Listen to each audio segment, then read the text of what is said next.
have to picture yourself there. Wherever it is, you've got to picture yourself there. All right, the next step is you've got to believe it.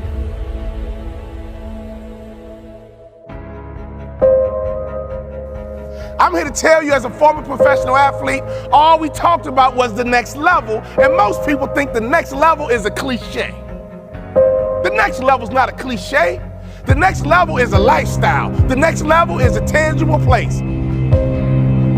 In 3 years, I doubled my NBA income in the marketplace. That's what I call the next level. See, I firmly believe that making money is easy. I've been in business 15 years. Every year, my salary and income gets bigger, stronger, and faster. Why? Because I understand the keys to that proverbial next level. You are in charge of your next level. You cannot expect to get promoted to that next level if you are mediocre.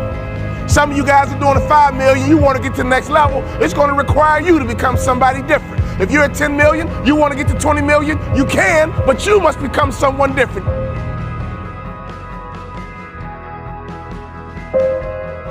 %76% of Americans live paycheck to paycheck. 64% of Americans that have businesses break even or lose money. Most people don't have any money and have accepted the fact that they don't have any money. They don't have any leftover money. They're fearful of money constantly. They overspend. They don't know how to produce money. They definitely don't know how to multiply it. The land of the brave and the home of the free, it's not even close to the truth. It's just important for people to understand that complaining has no value. And if you complain about not having enough money, work more. If you complain about not having work-life balance, spend more time on vacationing in your family. It's super simple. Let your actions dictate instead of sitting there and feeling like you're not in control. Poor people say, I can't afford it, I can't do that, I don't have time. It's an escape, you know what I mean? It's easy to say I can't afford it. Oh, I'm too tired. Oh, I can't go to the gym. You know, when you could go to the gym, but no, I can't. Truth is, I'm just too lazy to go to the gym.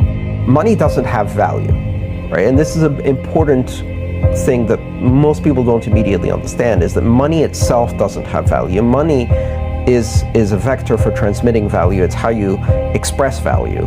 But the value isn't in the money, it's in the product or service you bought with it, and it's in the labor you gave in order to acquire it in the first place. That's where the value comes from. There's nothing intrinsically valuable in the money. You shouldn't put money in a house, you should put money in your brand. You should put money in the marketing. You should promote yourself, not put money in where you and the kids live. Right. Why is that a mistake? Because it's dead money. I mean, it can't, a house can't make you money. A house does not make you money. The only reason people think a house makes them money is they're comparing it to, if I rent, that costs me money. But, you know, if you need to go to a hospital, you don't buy the hospital. You rent a bed to get out of there as fast as you can. If you go on a trip, you go to America and you want to go to Disneyland, you don't buy the hotel, you rent a room. And nobody thinks poorly of that. They're like, yeah, I'm gonna go there, use the place and get out. That's what you should be doing with your living. Find a place where you can rent. Pay rent monthly. Don't own the house. And take all the money that you would have put in that house purchase, down payment, use all that money to improve your business and yourself so that you can get more money. So I see so many people here like, I'm gonna invest 300,000 pounds in a house to hopefully make $30,000. I'm gonna buy it for 300, maybe I'll sell it for 600,000. I'll double my money. Fixed in one place, by the way, where no money comes to you. Money does not go to homes. Right, and that's a big thing on your career is moving locations, because people who stay in the same place get too comfortable. If you study wealthy people, they're mercurial. They're moving, they're mobile. Warren Buffett and Bill Gates do not talk about the home they live in. They talk about the places they're going to. They go meet money, they go meet wealth, they go meet connections. People are stunningly accepting of anything if they actually believe that's the purest form of it. I think I'd be less acceptable if I hedged. I really do. People will accept you. People accept everything. Just be you. Be you, and clearly people react. When you're trying to fake something and you've got bad intent, well then that's visceral and we hate. But I actually think we don't give love to the person that actually knows they have it and they're trying to fake it to conform. Hence why I won't adjust to this market all the way, because I don't think I'll be respected. I know what my intent is, so why would I be scared? I want to build the biggest building in town.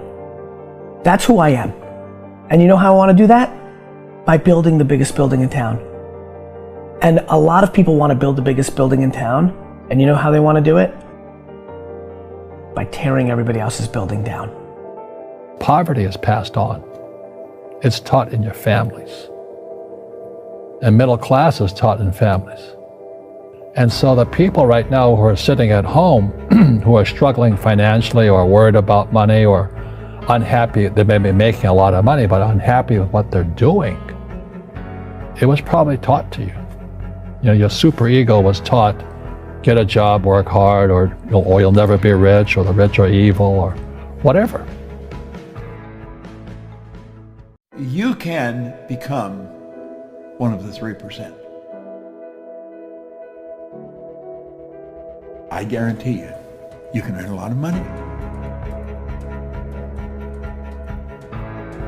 I think earning money is one of the simplest things I ever learned, and it's one of the most misunderstood things. If this worked for me, it would work for anybody. I want you to think about your life, and I want you to think about your income. I want you to think about money. Money's subject that is a subject that not a lot of people want to talk about. And when you do talk about it, a lot of people get defensive. They say, well, money's not everything. Well, that's sort of a ridiculous statement. Of course it's not everything. But money's important. It's very important. I frequently ask the person if they come to work with me, what's the most you've ever earned in a year? I really don't care what the answer is, but I want to know what the answer is. Because when they tell me the answer, what they're doing is telling me where their mind is programmed with respect to money. See, our mind is programmed. You're working with a program, I'm working with a program. Now, most people are working with a program that someone else built. They are the production of somebody else's habitual way of thinking. I'm going to suggest that you can rewrite the program.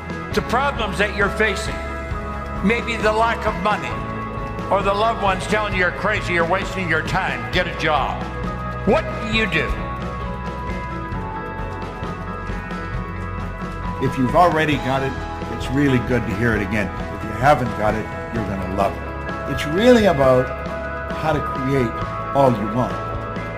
You have to have multiple sources of income. You can go back to the ancient Babylonians, as far back in ancient history as you can go, and you're going to find that the wealthy people all had multiple sources of income. 3% of our population are earning 97% of all the money that's being earned. And everybody says that's unfair. Well, it's based on a law, and that's really what it's based on. Our income is the harvest of our production.